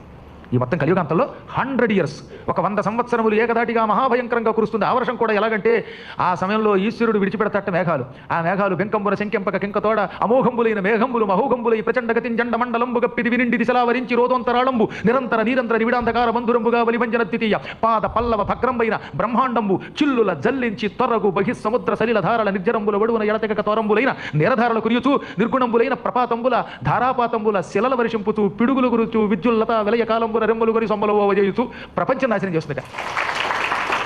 ఒక 100 ఏళ్లు కురిసి ఆ వర్షం ఎలా ఉంటుందో వర్ణించారు. ఏకధాటిన ఏనుగులు తొండములతో నీళ్లు కొడితే ఎలా ఉంటుందో, పెద్ద పెద్ద గొట్టాలతోటి నీళ్లు కొడితే ఎలా ఉంటుందో, కుండలతో దెమ్మరిస్తూ ఉంటే ఎలా ఉంటుందో అలా వర్షం కురుస్తూనే ఉంటుంది. ఈ భయంకరమైన వర్షంతో పాటు ఇంతంత వడగళ్ళు పడిపోతాయి, సోలములు కింద పడతాయి, పిడుగులు పడిపోతాయి, మొత్తం భూమి బద్దలైపోతుంది, సర్వనాశనం అయిపోతుంది. ఎక్కడ నీరు తప్ప, మీరు లేరు, నేను లేను, ఎవరం లేవు, పురాణము లేదు, హరాణము లేదు. ఇంత ప్రపంచమంతా జలంలో కలిసిపోతుంది. ఆ మహాజల ప్రళయంలో జలౌఘే అంటే జలసమూహంలో ప్లావ్యమానాస పంచక్రోశీ యథాభవతి, కాశీ కూడా కొట్టుకుపోయిందిట. ప్లావ్యమానం అంటే కొట్టుకుపోవడం అనమాట, నీళ్లలో తడిసిపోయి వెళ్ళిపోయింది. అప్పుడు ఏం చేశాడు శివుడు? కాశీ మాత్రం నశించకూడదు అనుకున్నాడు. నిర్గుణేన శివేనాసు త్రిశూలేన ధృత తదా, నిర్గుణ పరబ్రహ్మమైన శివుడు త్రిశూలం ఆ నీళ్లలో అలా ఒక పోటు పొడిచాడు. కిందన్న కాడ అట్టడుగున ఎక్కడో దిగిపోయింది. త్రిశూలం 3 ముళ్ళు పైకి లేచాయి. ఈ నీళ్ల పైభాగంలో త్రిశూలం యొక్క 3 ముళ్ళు కనబడ్డాయట. చూసారా, అప్పుడప్పుడు నీళ్లలో కొంచెం నీరు ఉంటే మనం కర్ర ఇలా పొడుస్తాం, కింద ఏమో కర్ర అడుగు భాగం ఉంటుంది, ఈ కర్ర చివర పైకి ఉంటుంది. మనం గోదావరి బ్రిడ్జిలోనో కృష్ణానదిలోనో పిల్లర్స్ వేసినట్టు అనమాట. ఈ పిల్లర్స్ గట్టిగా ప్రళయం వస్తే కొట్టుకుపోతాయి, కానీ ఈయన సోలమే పిల్లర్గా వేశాడు. నీళ్లలో అడుగు భాగం కిందకి దిగింది, సోలం పైన ఉన్నది. ఈ సోలం మీద ఈ కాశీని కొట్టుకుపోకుండా అట్టే పెట్టాడు. ప్రళయకాలంలో త్రిశూలాగ్రం మీద నిలబెడతాడు ఆయన, అందుకే కాశీ నాశనం కాదు. ఇప్పటికి కూడా మనం కాశీ పెడితే అక్కడ సంకల్పం చెప్పేటప్పుడు త్రికంటకాగ్రస్థితే అంటారు. శివుడి యొక్క త్రిశూలం పైభాగంలో ఉండే కాశీక్షేత్రంలో అవిముక్త క్షేత్రి అని సంకల్పం చెప్పి స్నానం చేస్తున్నాం, పూజ చేస్తున్నాం అని మహాసంకల్పం చెబుతారు. ఎప్పుడు శివుడి యొక్క శూలం మీద ఉంటుంది. ఆ శూలం బెసగదు. ఈ బోడి జలం అంతా ఆయనగా సృష్టించింది కాబట్టి ఈ జలం ఆ శూలాన్ని పిసరంత కదలచలేదు. శూలం పైన ఉన్న కాశీ ఎప్పటికీ చెక్కు చెదరదు, నాశనం కాదు, అత్యద్భుతంగా చివరిదాకా వెలుగుతూ ఉంటుంది. అంతటి మహత్తరమైనది కనుక దానికి కాశీ ప్రళయకాలములో కూడా ప్రకాశిస్తూ నశించకుండా ఉండేదని పేరు అన్నమాట. ఆ సమయంలో ఎంత ఉంటుందో తెలుసునండి కాశీ. ఇప్పుడు కాశీ ఎంతో చిన్నదిలా కనపడుతుందా? ప్రళయం వచ్చినప్పుడు శూలం మీద ఉన్నది 50 కోట్ల యోజనములు అండి. ఏకంగా 50 కోట్ల యోజనములు అన్నాడు. నేను ఆశ్చర్యపోయాను. యోజనానాంచ 50 కోటి సంఖ్యా ప్రమాణత. 50 కోట్ల యోజనములు అంటే, యోజనం అంటే 8 మైళ్ళు, 8 × 50 కోట్లు అంటే 400 కోట్ల మైళ్ళ విస్తీర్ణంతో శూలం పైన అంత మహాపట్టణం ఉంటుంది. ఆ మహాపట్టణంలో కొంతమంది ఉంటారు. ఎవరెవరు ఉంటారు? సప్తఋషులు ఉంటారు, మార్కండేయుడు ఉంటాడు, పరమభక్తులైన వాళ్ళు కొంతమంది ఉంటారు, ఆయనకి ఇష్టపాత్రులైనటువంటి వాళ్ళు, నందీశ్వరాదులు ఉంటారు. ఇలా శ్రద్ధాశక్తులతో కాశీఖండం విని, కాశీ మహిమ విని, ద్వాదశ జ్యోతిర్లింగాలు విని, కింద కూర్చుని కూడా విన్నటువంటి వాళ్ళు మీరు కూడా ఉంటారు, వింటేను నమ్మి. మళ్ళీ ప్రళయం అయిపోయాక పరమాత్ముడు యథాతథంగా ఈ శూలం నుంచి తీసేస్తాడు. ఆ పట్టణం యొక్క వైశాల్యం తగ్గిపోతుంది, ఎవరిలో కల వాళ్ళ పంపుతాడు, మళ్ళీ కింద పెడతాడు. ఒక రోజున పార్వతి అడిగింది, ఏమండి ఇన్ని వర్ణించారు కదా ఈ కాశీ గురించి, మీకు ఏది ఎక్కువ ఇష్టం, కాశీ ఇష్టమా నేను ఇష్టమని అడిగింది ఆవిడ. భార్యామణి ఆయనలో సగభాగం కదా, సగభాగం ఉన్నటువంటి పార్వతీదేవి ఆప్కో క్యా పసంద్ హై మై ఆ కాశీ అంది. నాకు కాశీయే ఇష్టం అన్నాడు ఆయన మొహమాటం లేకుండా. ఆవిడ కాబట్టి నవ్వి, అంతేలండి ప్రేయసి కంటే కాశీయే మీకు ఇష్టం లేండి, అలాగే అక్కడే ఉండండి అందుట. అంతే తప్ప అలిగి వెళ్ళిపోలేదు. నన్ను కాశీ కంటే తక్కువ చేస్తావా అని వెళ్ళిపోలేదా తల్లి. నవ్వింది ఆవిడ. ఎందుకంటే శివుడిలో సగభాగం కనుక. ఆయన చెప్పాడు, కర్మబంధం నశింపచేస్తుంది, అసలు నా అంతరంగమే ఈ కాశీ రూపంలో ఉంది, మోక్ష సాధనమైన జ్ఞానం ఇస్తుంది, అందుకే అంతఃపురకాంత అన్నాను. అంతఃపురకాంత కంటే ప్రీతి ఎవరు ఉంటారు? భార్య కంటే అంతఃపురకాంతలు ఎక్కువ ఇష్టం నాకు అని వర్ణించి స్వయంగా తన లింగాన్ని స్థాపించాడు ఆయన. ఆ పరమాత్ముడు మొదట్లో గంగ రానికెత్తు, ఇప్పుడేంటి గంగ వచ్చింది భగీరథుడి వల్ల, అంతఃపురం నీళ్లు లేవు. ఓసారి కాశీలో అందరూ అన్నారట, ఏమండి విష్ణుమూర్తి తవ్వినటువంటి గోతిలో ఉన్న నీళ్లు ఎండిపోయాయండి, ఇక్కడేమో స్నానం చేయడానికి నీళ్లు లేవు, దాంతోపాటు అప్పుడప్పుడు ఆచమనానికి నీళ్లు లేవు, ఎలాగా, మాకు నీళ్లు కావాలన్నారట. నీళ్లు కావాలా? నీళ్ళ కోళ్ళ? నేను ఇప్పుడే నృత్యం చేస్తున్నాను అన్నాడు ఆయన. నీళ్లు కావాలంటే నీళ్ళు ఇవ్వడం మరేసి నృత్యం చేసేట ఆయన. ఏమి నృత్యం చేశాడు? బ్రహ్మాండ కటాహం పగిలిపోయే నృత్యం చేసేట ఆయన. లలిత కళలు ఇంత భీకరంగా ఉంటాయి అనిపించింది కొంతమందికి. అంత నృత్యం, ఎడంకాలు ఢామని నేలకు తగిలించి రివ్వున పైకి లేచి మళ్ళీ అంతలోనే కిందకి తిరిగి ప్రేంఖణం, ఉత్ప్రేంఖణం, నృత్యం, నాట్యం ఇలాంటివి అనేకం చేశాడు ఆయన. అంటే ఈ కాలు పైకెత్తి మెడమెంచి కిందకు వచ్చేదాన్ని ప్రేంఖణం అంటారు, అవి కూడా చూపించాడు ఆయన. అంత మహానృత్యం చేశాడు. ఈశ్వర, కాశీలో నీళ్లు లేవంటే నృత్యం చేస్తావేమిటి అనుకున్నారు కొంతమంది. శివుడికి కూడా పిచ్చొచ్చిందేమో అనుకున్నారండి. ప్రమథగణాల్లో అనుమానం వచ్చింది. అప్పుడప్పుడు కొంతమందికి చనువు ఎక్కువైపోయి ఈ పిచ్చి ఆలోచనలు వస్తాయి. అతి పరిచయ అవజ్ఞ, ఎప్పుడు శివుడి దగ్గర ఉంటారు కదా, ఎప్పుడు కాపడం పెట్టి వీపు నొక్కి చేతులు నొక్కి కాడు నొక్కడం వల్ల ఆ శివుడు పిచ్చాడు అనిపించింది. అందుకని ఎక్కువగా దగ్గరికి వస్తే వచ్చే ఒక లాభం ఏమిటంటే ఈ పిచ్చి అనమాట. మనమా కాశీలో నీళ్లు అడిగాం, ఆయనేమో నీళ్ల గురించి పట్టించుకోకుండా కాళ్ళు ఎత్తి ఢీం ఢీం అని నృత్యం చేస్తున్నాడు ఏమిటి అని కొందరు అనుకున్నారు. అన్నీ ఎరిగినటువంటి వాడు డుంటి విక్రేశ్వరుడు నవ్వుకున్నాడు. కొంతసేపు మీరు కంగారు పడకుండా ఉంటే అప్పుడు ఏం దొరుకుతుందో మీకే తెలుస్తుంది కదా. ఈ లోపు కంగారు పడిపోయి ఆయన నీళ్లు సృష్టించడం లేదు, కాళ్ళు నేలకి తన్నుతున్నాడు అంటారేం అన్నాడు. కొంతసేపటికి శివుడు నృత్యం ఆపి, తెగ నృత్యం చేసేసినట్టున్నాను, అబ్బా దాహం వేస్తోంది, పార్వతి నీళ్ళు అన్నట్ట. గొప్పగా ఉంది స్వామి, ఈ జనమంతా కాశీలో నీళ్లు లేవో అంటే ఆ టైంలో నృత్యం చేసి ఇప్పుడు నన్ను మంచి నీళ్ళు అడుగుతున్నారు ఏమంటే నువ్వు తలుచుకుంటే నీళ్ళు ఇవ్వలేవా అంటే అప్పుడు ఆవిడ నీళ్లు మీరు తెప్పించి మాకు ఇస్తే మేము పుచ్చుకుంటామండి, వాటితో మేము శుభ్రముగా వంట కూడా చేసుకుంటామండి, దయతో కాస్త నీళ్ళు ఇప్పించండి అది. అబ్బా దాహం మంచినీళ్ళు అని వెంటనే చేతిలో ఉన్న సోలాన్ని, సోలమా నాకు కూడా దాహం వేస్తుంది అని ఒక్కసారి ఆ సోలంతో భూమిని ఒక్క పోటు పొడిచాడు కాశీలో. ఈ సోలం బ్రహ్మాండం పగిలేంత శబ్దం చేసుకుంటూ భూమిని చీల్చి పాతాళానికి వెళ్ళి పాతాళజలం పైకి ఒక్కసారి తన్నేలా చేసింది. పాతాళజలం పైకి లేచిపోయింది టూవెత్తున. ఈశ్వరుడు తన సోలంతో పుడిచినటువంటి ఆ స్థలాన్ని జ్ఞానవాపి అంటారు. ఇప్పుడు కూడా కాశీలో ఆలయం పక్కనే ఉంటుంది జ్ఞానవాపి. ఈ సోలం దెబ్బకి గొయ్యి ఏర్పడి అందులోంచి నీళ్లు పైకి వచ్చాయి. అప్పుడు ఆయన విష్ణువుని పిలిచి చక్కగా బావిని నిర్మాణం చేయించి వరలు పెట్టించాడు. ఎక్కడో పాతాళం నుంచి పైకి వచ్చి ఆ నీటితోటి తనను తాను అభిషేకం చేయించుకుని జలం తాను తాగి ఇప్పుడు అందరికేసి తిరిగాడు. ఎవరైనా నాకు ఏమైనా పిచ్చెక్కిందా అని అడిగట్ట ప్రమథగణాన్ని. స్వామి మమ్మల్ని క్షమించండి, ఇవి కూడా మీకు తెలిసాయా? మాలో మేము కొనుక్కున్నాం, నువ్వు డ్యాన్స్ చేస్తున్నప్పుడు కూడా మా మాటలు విన్నావా అంటే పార్వతి పరమేశ్వరుడిలో మనందరం ఉన్నాం, మనం ఎక్కడ ఏ మూల ఏం చేసినా అన్నీ తెలుస్తాయి. ఇప్పుడు పద్మాగర్ గారు ఇక్కడ ఉపన్యాసం చెబుతుంటే శివుడికి తెలియదా? ఆయన కుర్చీ తెచ్చి వస్తుంటే శివుడికి తెలియదా? మీరు పురాణం వింటుంటే నీకు తెలియదా? పురాణం వినడం మానేసి ఇంట్లో కూర్చొని మేము పురాణం విన్నామండి, ఈశ్వరా నీకు తెలియదా మాకు ముక్తి అంటే కూడా ఆయనేమి ఈశ్వరుడికి తెలియకుండా పట్టుకెళ్ళలేం. అదేదో సినిమాలో సూర్యకాంతం ఒడియాలు పట్టుకుపోయింది అప్పడాలను, ఇది యమలోకానికి. అదేదో సినిమా ఉంటుంది అనమాట యమగోళ సినిమా. అది నిజానికి యమగోళ సినిమా దేవాంతో కూడా సినిమా మళ్ళీ రిపీట్ చేశారు అనుకోండి. అందులోనే శ్రీరంగారావు గారు ఎముడిగా వేశాడు, ఇందులోనే సత్యనారాయణ వేశాడు. కానీ అందులో సూర్యకాంతం పాత్ర బలి ఉంటుంది కదా, ఆవిడ ఇలా పట్టుకుని మూట పట్టుకుపోతుంటుంది యమలోకంలో. పిన్ని ఇక్కడున్నా ఏమిటంటే ఈ దొంగ సత్యనారాయణ తీసుకొచ్చారు అంటున్నాడు, మళ్ళీ డైలాగ్ అంటున్నాడు బాబు. అనగానే యమకింకర్లు ఏమిటి యమలోకంలోకి వచ్చినప్పుడు వాళ్ళు సెక్యూరిటీ చెక్ చేస్తారే ఇవేం పట్టుకొచ్చామని. కానీ ఆవిడ గట్టిగా మూసుకుంది కొంగు, వాళ్ళు లాగారు. చూస్తే ఇన్ని ఒడియాలు అప్పడాలు, ఇక్కడ ఒడియాలు అప్పడాలు పట్టుకురాకూడదు అన్నట్టు. యమలోకానికి కూడా అప్పడాలు ఒడియాలు పట్టుకెళ్ళడానికి వీలు లేకుండా అయిపోయింది కర్మ. అక్కడ కూడా పట్టుకెడితే ఆ కుంభీపాక నరకంలో ఈ జనాలు వేయిస్తారు కదా నూనెలో, అందులో ఈ అప్పడాలు ఒడియాలు వేయించుకు తినొద్దనమాట. ఆవిడ అక్కడికి పట్టుకెళ్ళింది. ఎందుకు చెప్తానంటే ప్రపంచంలో ఏ మూల ఏం జరిగినా పరమేశ్వరుడికి తెలియకుండా కుదరదు. అందువల్ల ఆయన నవ్వి నీళ్ళు ఇవ్వాలంటే ఒక నిమిత్తం కావాలి, నిమిత్తం కావాలంటే ముందు నేను ఆయాసం పొందాలి. అందుకే నృత్యం చేసి దాహం అభినయించి మీకోసం పరమ పవిత్రమైన జలం పైకి తీసుకొచ్చాను. బాగా సాధన చేస్తే లోపల నుంచి జ్ఞానం తన్నుకొస్తుందట. సాధన చేస్తే జ్ఞానం తన్నుకొస్తుంది. ఇది జ్ఞానవాపి. నా నృత్యం జ్ఞాన సాధన. ఈ నీళ్లు జ్ఞానం యొక్క సారం. మహాతపస్సు చేసిన వాళ్ళకి ఎలా అయితే జ్ఞానం హృదయంలోంచి వస్తుందో అలాగే పాతాళం అనేటటువంటి హృదయ కుహరం నుంచి జ్ఞానజలాన్ని పైకి తెచ్చాను. ఈ నీరు ఆచమనం చేసినవాడు, ఈ నూతికి దండం పెట్టినవాడు శాశ్వతంగా నా సన్నిధానానికి వస్తాడు. దీన్ని మాత్రం ఎట్టి పరిస్థితుల్లోనూ పువ్వులు మొదలైన వేసి పాడు చేయరాదు, పాడు చేసినవాడు శాశ్వతంగా నరకానికి పోతాడన్నాడు ఆయన. మొదట్లో ఈ జ్ఞానవాపిని చాలా జాగ్రత్తగా చూసేవారు జనం. కలియుగం రాగానే మన జనానికి వెళ్ళి ఉంటుంది కదా కొంచెం జ్ఞానవాపే అని అందరూ కూడా రూపాయి బిళ్ళ లేదా ఒక పువ్వు లేదా ఒక దండ, దీపారాధన, ఇంకా అందులోనే దీపారాధన. అందుకని మొత్తం నుయ్యంతా ఈ రాళ్లతోటి రూపాయి బిళ్ళలతోటి, మళ్ళీ రూపాయి బిళ్ళలు కూడా 5 పైసలు బిళ్ళలు, పైసా బిళ్ళలు, ఇవి ఇంట్లో పనికిరావు చూసారా, అలాంటివన్నీ అందులో వేసేసి కంపు చేస్తున్నారు. అందుకని జ్ఞానవాపి దగ్గర ఏం చేశారంటే పైన గుడ్డ పెట్టేసి అస్సలు లోపలికి చిల్లర కూడా వెళ్ళకుండా ఒక జాలీ లాంటిది కట్టారన్నమాట. ఐరన్ మెష్ పెట్టేశారు. మెష్లో కూడా వేసేస్తారు కొంతమంది. అందుకని ఈ మధ్యన తెల్ల కొట్టేశారు. ఆ గుడ్డ మీద మళ్ళీ రూపాయి బిళ్ళలు. ఇంకేం చేస్తామండి? అదే జ్ఞానవాపిలో చెత్త వేస్తే పాడైపోతుంది. ఆ నీళ్ళు ఎలా తాగలుగుతాం? కుళ్ళిపోతుంది కదా. మనకి ఆ మాత్రం జ్ఞానం ఉండాలి కదా. అది జ్ఞానవాపి అయితే మనకి మాత్రం జ్ఞానం ఉండదా? అజ్ఞానంతో అందులో ఎక్కడ వేస్తారోనని మెస్స పెడితే వేస్తున్నారట. మెస్సలోంచి లోపలికి పోతాయేమో చెప్తానని పైన గుడ్డ పెట్టారు. గుడ్డ మీద కూడా పువ్వు రూపాయి బిళ్ళ వేస్తుంటే పాప వాళ్ళు ఎప్పటికప్పుడు అది క్లీన్ చేస్తూ ఉంటారు. అందులోంచి నీరు తీస్తుంటారు. ఆ నీరు చేతిలో పోస్తారు. ఎంత రుచిగా ఉంటుందండి అది. అపూర్వం నిర్మలమైన జలం అది. అది ఈశ్వరుడి యొక్క సోలము నుంచి ఆవిర్భవించింది. సోలంతో నేల మీద పొడిస్తే వచ్చింది. అందువల్ల తప్పనిసరిగా జ్ఞానవాపి దర్శనము, అందులో ఉన్న జలాన్ని ఆచమనము చేసి తీరాలి.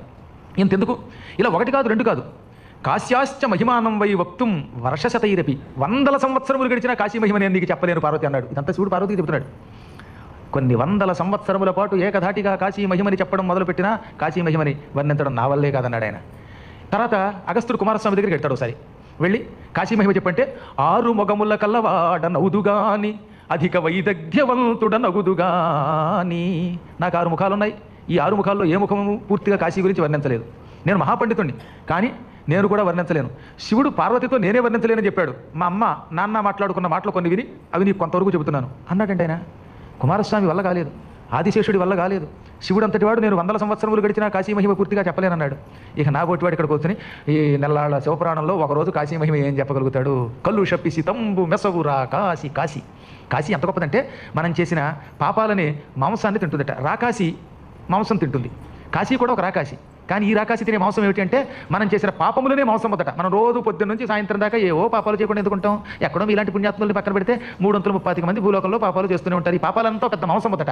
ఈ మాంసం మొత్తని గుటుక్కుని మింగేసేటటువంటి రాకాశిట కాశీ అంటే మన పాపములను నాశనం చేసి మనల్ని ముక్తికి పంపిస్తుందన్నమాట. అందువల్లే పరమ పవిత్రమైన కాశీక్షేత్రంలో ఉండాలి. కాశీక్షేత్రంలో ఎన్నాళ్ళు ఉంటే మంచిదనే దాని మీద ఒక్కొక్కళ్ళు ఒక్కొక్క అభిప్రాయం చెప్పారు. కానీ శివుడు ఏమన్నాడు తెలుసా? దినమర్థం తదర్థం వా ముహూర్తం క్షణమేవవా. ఒక రోజు కానీ కనీసం అందులో సగం, అంటే రోజులో సగం అంటే 12 గంటలు.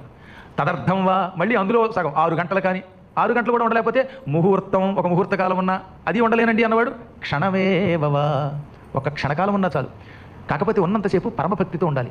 క్షణకాలం అదృష్టవశాత్తు కాశీలో అడుగుపెట్టి ఆహా ఈ క్షణకాలం పరమేశ్వరుడి సన్నిధానంలో ఉన్నాను, అవిముక్త క్షేత్రంలో ఉన్నాను, వారాణసీ క్షేత్రంలో ఉన్నాను అనుకున్న వ్యక్తి కూడా తరిస్తాడు.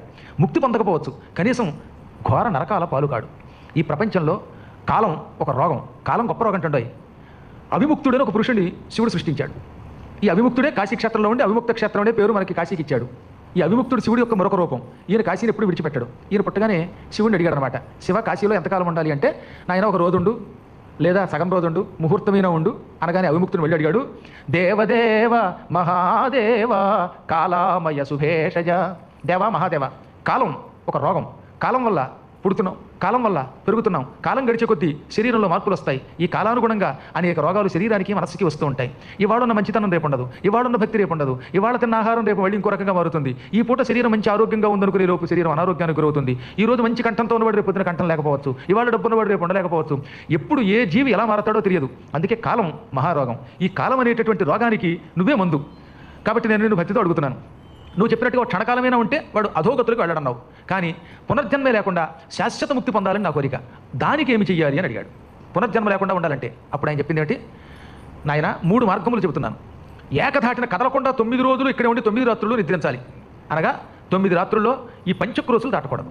కాశీకి పంచక్రోసులు స్థలంలో అది దాటి వెళ్ళకూడదు. అనగా ఉదాహరణకి కాశీలో 9 రాత్రులు నిద్రపోవాలనుకున్న వాళ్ళు గవ్వలమ్మ దగ్గరికి వెళ్ళామండి, వ్యాసకాశీకి వెళ్ళామండి, మధ్యలో పగలేమో ప్రయాగ్ వెళ్ళామండి అంటే ఆ స్థలం దాటారు కనుక వాడు అక్కడ 9 రోజులు ఉన్నట్టు కాదు. కేవలం కాశీలో ఆ పంచక్రోసుల మధ్యలో 9 రోజులు విడిచిపెట్టకుండా ఉండాలి. ఈ 9 రోజులు నిద్రపోయినంత మాత్రం చేత ముక్తి వస్తున్నట్లేదు ఆయన. మళ్ళీ చాలామంది 9 రాత్రులు నిద్రపోతే చాలట, వాడు పని అయిపోయినట్టేట, ఏమైపోతున్నాడు పని, ఏమవ్వదు. 9 రాత్రులు ఏం చేయాలో చెప్పాడు అక్కడ. సూర్యోదయానికి ముందు లేవాలి ఈ 9 రోజులు. సూర్యోదయం తర్వాత లేస్తే 9 రాత్రులు నిద్రించినట్టు కాదు. కాబట్టి సూర్యోదయం వినాదృష్ట, సూర్యుని చూడకుండాలి అంటే అర్థం సూర్యుడు చూడకుండా గదిలో పడుకుని లేవని కాదు, సూర్యోదయం వరకు ముందులే. లేచిన తర్వాత తప్పనిసరిగా ఈ 9 రోజులు గంగా స్నానమే చేయాలి. 9 రాత్రులు నిద్రపడం ద్వారా ముక్తి పొందాలనుకున్నవాడు 9 రోజులు గంగలో స్నానం చేయాలి తప్ప బాత్రూంలో స్నానం చేస్తే మళ్ళీ ఇంకో బాత్రూంలో పడతాను, ఎలా పడతావో తెలియదు. కాబట్టి తప్పక గంగా స్నానం చేయవలసిందే. గంగాపానం గంగా స్నానం ఈ 2 కంపల్సరీ. 9 రోజులు రోజు గంగలో స్నానం చేయాలి, ఆచమనం చేయాలి. అక్కడ సంధ్యావందనాదులో యథాశక్తిగా అర్చన చేసుకోవాలి. ఈ 9 రోజులు ఏదో ఒక లింగాన్ని దర్శనం చేసుకోవాలి. రోజు విశ్వేశ్వరుడి దర్శనానికి వెళ్ళాలంటే కష్టం కదండి. ఒక రోజు బయట వాళ్ళు వస్తారు, జనం పెరుగుతారు. అలాంటప్పుడు ఏం చెప్పాడు, మొత్తం కాశీలో నువ్వు కింద స్థలం కూడా లింగంతో సమానం కనుక ఓసారి కేదారేశ్వరుని తోడు, ఓసారి అవిముక్తేశ్వరుని తోడు, ఓసారి ధర్మేశ్వరుని తోడు, ఓసారి విశ్వేశ్వరుని తోడు, ఇలా ఒక్కొక్క లింగ దర్శనం చేసుకో. కానీ తప్పనిసరిగా అమ్మని మాత్రం చూడాలి. విశాలాక్షినో పార్వతినో లేక ఏదైనా ఒక ఆలయంలో ఉన్నటువంటి అమ్మవారి విగ్రహమో చూడాలి. విఘ్నేశ్వర దర్శనం చేయాలి. ఈ 9 రోజులు ఏకభుక్తం చేయాలి.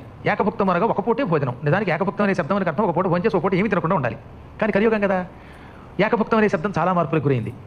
కొంతమంది భీముడు లాంటి వాళ్ళు పగలు భోజనం చేశాక రాత్రికి ఏమీ తినకుండా ఉండలేక నానాయాత్ర పడిపోయారు. అందుకని అలాంటి వాళ్ళు శివుడి దగ్గరికి వెళ్ళి పగలు తిని రాత్రి ఏం తినకుండా ఏముంటామండి, సాయంత్రం పూట అన్నం బదులు మరి ఏదన్నా తినే అవకాశం ఇవ్వమంటే మళ్ళీ శివుడు జాలిపడి రాత్రిపూట అన్నం బదులుగా మరి ఏదన్నా పండో మరి ఏదో పలహారం అని పెట్టుకున్నాక మన పేరు, అది పలహారం ఏంటి, బలహారం తప్ప పలహారం కాదు, అదో తినమన్నాడు. అప్పుడు ఏం చేస్తున్నారన్నమాట, పగలు భోజనం చేసిన వాడు రాత్రిపూట ఏదో 4 కేజీలు బియ్య ప్రభతో చేసినటువంటి ఉప్పుడు పిండో లేదా ఓ అరడదన పెసరట్టు, దానికి ఉప్మా, దానికి మళ్ళీ అల్లపు చట్నీ, కొబ్బరి చట్నీ, వేరుశనగ గుళ్ళ చట్నీ, జీడిపప్పు చట్నీ, ఆవకాయ, గోంగూర, దెబ్బకాయ ఇవేవో అంతునంతుడు. మళ్ళీ అబ్బాయి పెసరట్టు ఉప్మా కుదరదండి అనుకున్న వాళ్ళు ఏదో 200 ఇడ్లీ సాంబారు మళ్ళీ దానికి తమిళ సంప్రదాయంలో. అంతకనమనే లఘువుగా శరీరమును క్లుప్తముగా బతకడానికి వీలుగా తినాలి. వీలుంటే సాయంకాలం ఉపవాసం ఉండండి. కానీ కలియుగంలో పూర్తి ఉపవాసం నిషేధం కనుక సుస్పష్టంగా చెప్పాడండి, కలియుగంలో సంపూర్ణ ఉపవాసం లేదట, మహాపాపంటది. ఏమీ తినకుండా ఉపవాసం ఉండడం కలియుగానికి నిషేధం. నేనేం చెప్పినా ప్రామాణికంగా కొన్ని 100 సార్లు చెప్పానన్నమాట. పద్మపురాణంలో చెప్తాడు, భోజనంతు వరం మన్య అన్నాడు ఆయన. ఒకవేళ నీ కళ్ళు తిరిగి పడిపోయే పడవ అయితే అన్నం తినమన్నాడు. భోజనమే అన్నాడండి. కాశీ వెళ్ళాం, పొద్దున్న అన్నం తిన్నావు, సాయంత్రం ఇడ్లీ తింటే నీ కడుపు తిప్పుతోంది, నీకు నిద్ర పట్టదు, అప్పుడు శుభ్రంగా ఇంత అన్నం ఎక్కువ తినకు, లఘువుగా తినంతి, కానీ మొత్తం మీద అన్నం తిను, శరీరం పడిపోకుండా చూడు, అజ్ఞానంతో ఏమీ తినకుండా ఉండకు. పైగా గురుగారికి వండి పెడతాను వెళ్ళి గురుగారికి తిరిగకుండా అమరావతి వెళితే మాత్రం నువ్వు భ్రమరావతి అయిపోతావు, నీ బతుకైతే. గురుగారికి పెట్టిన తర్వాత నువ్వు తిను, చెప్పకుండా వెళ్ళకు. ఇలా మొత్తం ఏదో ఒక ఆహారం ఎంతో కొంత తినాలి, తినకుండా మాత్రం కుదరదు. పూర్తిగా నిషేధం లేదు. కొంతమంది శరీరం అదృష్టం ఏంటంటే 2 అరటిపళ్ళు తింటూ ఉండగలరు, అలాంటి వాళ్ళకి అది దోషం కాదు, పాలు తాగి ఉండవచ్చును. మొత్తం మీద ఏకభుక్తం కానీ కొంత పాక్షిక ఉపవాసం కానీ ఉండాలి. లఘువాసి అంటే తక్కువ ఆహారం సేకరించాలి. ఇక ఈ 9 రోజులు ఏదో ఒక శివుడి కథ వినాలి. కాశీఖండమో శివుడి అవతారాలు ఇలాంటివి వినాలి.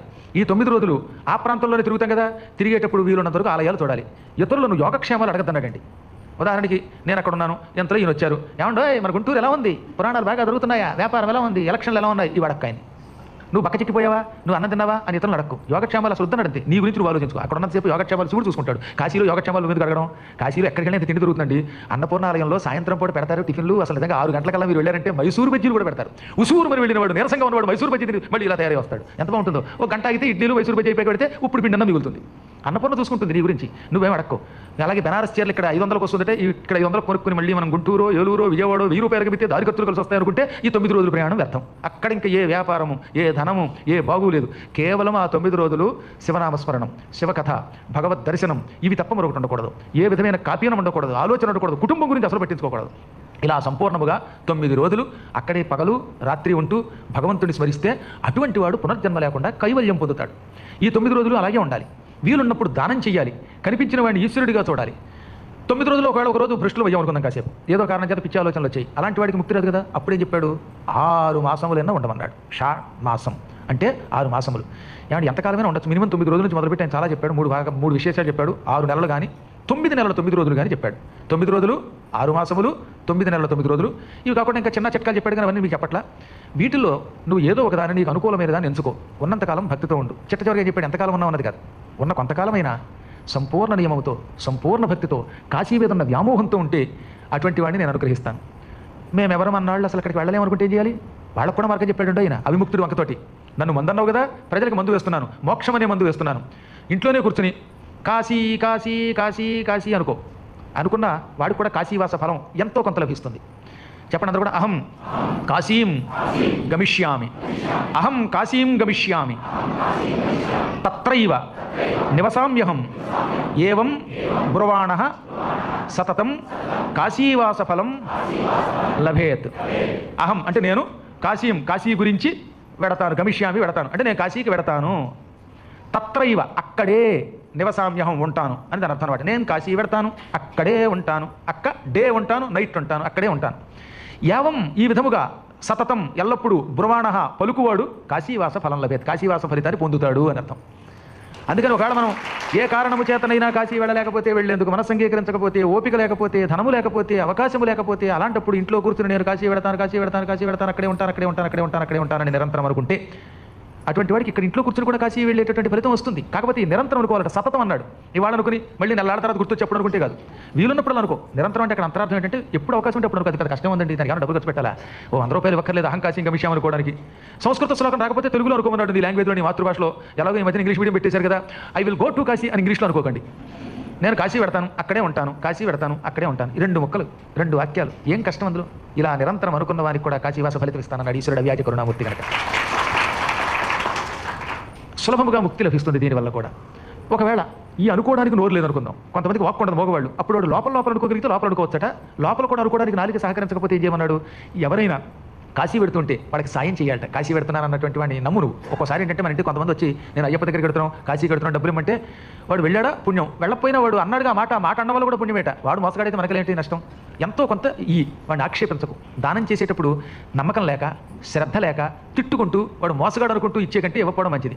కానీ ఒకవేళ ఎవడైనా నేను కాశీ పెడుతున్నాను, నాకు మీకు తోచింది ఇవ్వండి అంటే మీకు తోచింది ఇవ్వండి, భక్తితో ఇవ్వండి. పరమేశ్వర ఈ పుణ్యాత్ముడు కాశీ వస్తానంటున్నాడు, నిజంగా వాడు అన్నమాట సత్యం అయ్యేలా చెయ్యి అని ప్రేమతో ఇస్తే వాడికి ఇచ్చిన డబ్బు వల్ల నువ్వు కూడా వాడితో పాటు కాశీ వెళ్ళిన ఫలితం పొందుతా ఉన్నాడండి ఆయన. అవతల వాడు నిజంగా మోసగాడని మనకు వద్దట, మనం మాత్రం భక్తితో వాడికి ఇద్దాం అంతే. ఒక యాత్రకు వెళ్ళేవాడిని నమ్మిచ్చేయటమే, తోచింది ఇచ్చేది శ్రద్ధగా ఇయ్యి. అందుకే ఉపనిషత్తులు శ్రద్ధయా దేయం అశ్రద్ధయా అదేయం అంటే నువ్వు శ్రద్ధతో ఇయ్యి, అశ్రద్ధగా ఇవ్వకు. ఎవరికి ఇచ్చినా వాడు పరమాత్మకు, ఇచ్చేవాడు శివుడు, పుచ్చుకునేవాడు శివుడు. శివుడే అన్ని అనుభవిస్తున్నాడు అనుకోవాలి. అగస్త్యుడు కాశీలో ఉన్నాడు, ఉన్నంతకాలం అనుకునేవాడు తెలుసా? అక్కడ ఆయనకి అగస్త్యుని ఆశ్రమం ఒకటి ఉన్నది, ఇప్పుడు కూడా ఉన్నది. ఆ ప్రాంతం అంతా ఆక్రమించేశారు. కానీ ఒకప్పుడు అగస్త్యుడు ఉన్న స్థలం ఉంది అక్కడ, హరిశ్చంద్ర ఘాటికి దగ్గరలో. ఆ స్థలంలో ఆయన ఒక బిల్వ వనం వేశాడు, అన్ని మారేడు చెట్లు వేసుకునేవాడు. ఆ మారేడు తోటలో ఒళ్ళంతా విభూతి పూసుకుని అటు ఇటు తెగ తిరిగేవాట. కాలక్షేపానికి కాదు, శివుడిని స్మరించుకుంటూ తిరిగేవాడు. ఎవరేవాడో కాశీఖండంలో శ్రీనాథుడు రాస్తాడు, శివుడే దాత శివుండే భోక్త శివుడే చేయుల్ మఖాదిక్రియల్ శివుడే సర్వము నే శివుండననుతుల్ చింతింపుతుల్ పాడుతుల్ సవిధ శ్రీఫల వృక్షవాటికల భస్మస్నాన శుద్ధాంగుడై భవ కాశీధవ నీలకంఠయని సంభావించుతున్ పాడుతున్. ఎప్పుడు ఒళ్ళంతా విభూతి పూసుకునేవాడు అగస్త్య మహర్షి. శిరస్సు నుంచి పాదాల వరకు అంతా విభూతే. అందుకని ఆయన చూస్తే విభూతి పండు నడిచొచ్చినట్టుగా ఉండేవాడు. ఆయన నిజంగా పండులో ఎర్రగా ఉండేవాడు, ఆయన శరీరం మరో విభూతి పండులో ఉండేది. అలా విభూతి పూసుకుని అటు ఇటు తిరిగేవాడు. ఎక్కడ? సవిధ శ్రీఫల వృక్షవాటికల. శ్రీఫలము అంటే మారేడు చెట్టు. మారేడు చెట్ల తోట మధ్యలో అటు ఇటు తిరుగుతూ శివుడే దానం చేస్తున్నాడు, శివుడే ఆ దానాన్ని పుచ్చుకుంటున్నాడు. అన్నం వండేవాడు శివుడే, పెట్టేవాడు శివుడే, తినేవాడు శివుడే, యజ్ఞాలు చేసేవాడు శివుడే, ఆ యజ్ఞం చేయించేవాడు శివుడే. ఇంతకీ ఆ శివుడు నేనే. అందుకని సంస్కృతంలో శివోదాత, శివోభక్త, శివోహం అన్నాడు చివరన. చివరికి ఆ శివుడు నేనే. అదే సంస్కృతంలో శివోహం, తెలుగులో శివుడే నేను అనుకున్నాడు అనమాట. ఎంత గొప్పదండి! చిదానంద రూపం శివోహం శివోహం అన్నారు శంకరాచార్యులు వారు. ఇది అగస్త్యుడు అన్నమాట. నేనే ఆ శివుణ్ణి అనుకుంటూ నిరంతరం అక్కడ తిరుగుతూ ఉండేవాడు. ఆనందంతో భవ నీలకంఠ అభవ కాశీవల్లభ అని పాడుకుంటూ తిరిగేవట. కాశీలో రాత్రిపూట అంటే ఆయన అర్ధరాత్రిపూట నిద్రపోయేవాడు కదట. ఈ కాశీ క్షేత్రంలో ఉండడం అదృష్టం. అర్ధరాత్రిపూట మెలకుగా ఉండి ఈ కాశీ గంగానదీ తీరంలో రేవుల్లో అటు ఇటు తిరుగుతూ శివుడిని తలుచుకుంటాను, దానివల్ల నాకు ముక్తి వస్తుంది అనుకునేవాడు ఆయన. కాశీలో 9 రోజులు ఓ నెలల్లో ఉన్నవాడు చంద్రాళ్ళు 7 దగ్గర పడుకుంటే ఉపయోగం ఉంది. ఏ 10కో 11కో 12కో గంగానది యొక్క రేవుకి వెళ్ళండి, ఆ మెట్ల మీద ఈ చివరి నుంచి ఆ చివరి దాకా తిరగండి, తిరిగి శివుడిని తలుచుకోండి, మీకు ముక్తి వస్తుందని చెప్పాడు అగస్త్యుడు. ఆయన అలా చేశాట. ఆనందంబున అర్ధరాత్రముల చంద్రాలోకముల్ కాయగా, ఆనందంబున అర్ధరాత్రముల చంద్రాలోకముల్ కాయగా, నానాసైకత వేదికా స్థలములన్ నల్దిక్కులన్ శంభు కాశీనాథుల్ తరుణేందు శేఖరు శివుల్ శ్రీకంఠునిల్ పాడుదుల్ మేనెల్లం పులకాంకుర ప్రకరముల్ నిండారా మిన్నేటిలో. అగస్త్య మహర్షి ఆనందంతో, పైగా ఎవరో ఫోర్స్ చేస్తే వెళ్ళాల, తనంత తాను బ్రహ్మానందంతో అర్ధరాత్రి పూట చంద్రుడు పిండి వెన్నెలకు వస్తూ ఉండగా ఆ పిండి వెన్నెల్లో ఒంటరిగా అటు ఇటు గంగానదీ తీరంలో ఇసుక తిన్నెల్లో స్నానాల రేవుల్లో తెగ తిరిగేవాడు. శంభో కాశీనాథ చంద్రశేఖర శ్రీకంఠ శితికంఠ రక్షించు పాహి పాహి అంటూ శివనామస్మరణం చేసేవాడు. అలా తిరిగాడు కాబట్టే నక్షత్రమై శాశ్వతంగా శివుడి సన్నిధానంలో ఉండగలుగుతున్నాడు. కాబట్టి కాశీలో రాత్రిపూట వీలున్నంత వరకు శివనామస్మరణ చేస్తూ రేవుల్లో తిరగాలి. రేవులో తిరుగుతూ ఉన్నవాడికి చావు వస్తే ఇక చావు లేని శాశ్వతమైనటువంటి స్థానానికి పెడతాడు. ఇది ముక్తి మార్గం అన్నాడు శివుడు అవిముక్తుడని వాడికి చెప్పి. ఎన్నెన్ని విశేషాలు ఉన్నాయండి ఇందులో. మరిన్ని విశేషాలతో రేపు కూడా సాయంత్రం యథాప్రకారంగా